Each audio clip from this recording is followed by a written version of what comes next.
In front of me is ZTE Nubia Flip 2, and today I would like to show you how you can block app notifications.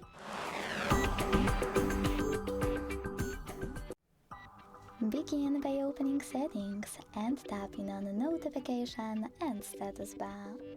Now select App Notifications at the top and tap on blue switchers next to your apps from which you want to block them, or grey ones to turn them back on.